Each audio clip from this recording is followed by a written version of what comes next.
दोस्तों, क्या आपने कभी महसूस किया है कि गर्मियों की उन तपती दोपहरों में एक छोटा सा फैसला लेना भी मुश्किल क्यों लगने लगता है। जैसे जैसे बाहर का तापमान बढ़ता है, हमारा दिमाग धीरे धीरे स्लो होने लगता है, फोकस कम हो जाता है, सोचने में ज्यादा टाइम लगता है और छोटी छोटी बातों पर चिड़चिड़ापन भी बढ़ जाता है। लेकिन क्या ये सिर्फ थकान है या फिर इसके पीछे कोई ऐसी प्रक्रिया चल रही है जिसे हम महसूस तो करते हैं लेकिन समझ नहीं पाते। और आज हम इसी छुपे हुए कारण को समझने का कोशिश करेंगे कि आखिर धूप में हमारा दिमाग स्लो क्यों हो जाता है। ऐसा सिर्फ आपके ही साथ नहीं होता, हम सबने कभी न कभी इसे फील किया है। बस कुछ देर धूप में रहो और अचानक बॉडी हेवी लगने लगता है, दिमाग ठीक से काम नहीं करता और बिना वजह इरिटेशन बढ़ जाता है। लेकिन सवाल ये है, ऐसा होता क्यों है? असल में जब हम तेज धूप में जाते हैं तो हमारी बॉडी का पहला काम होता है खुद को ठंडा रखना। इसके लिए शरीर पसीना निकलता है और स्किन की तरफ ब्लड फ्लो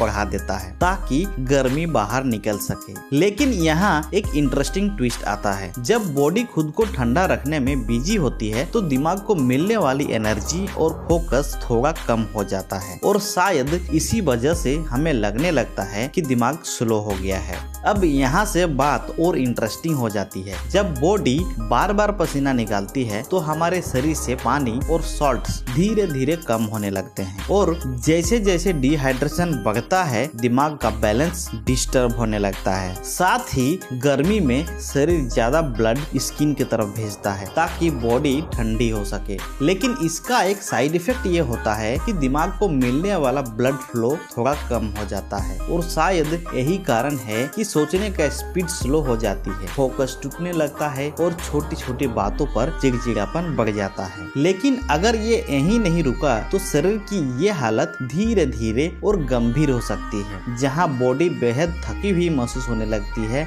बार बार चक्कर आने लगते हैं, बहुत ज्यादा पसीना आने लगता है और कभी कभी ऐसा लगने लगता है जैसे उल्टी आने वाली हो। और अगर इसे भी इग्नोर किया जाए तो शरीर इतना ज्यादा गर्म हो सकता है कि उसे संभालना मुश्किल होने लगता है, जहां बॉडी का टेम्परेचर कंट्रोल सिस्टम सही से काम करना बंद कर देता है और इसका असर सीधे दिमाग पर पड़ता है। तो इससे बचने के लिए सबसे जरूरी है कि बॉडी को हाइड्रेटेड रखना, यानी पानी पीते रहना, भले ही प्यास ना लगे।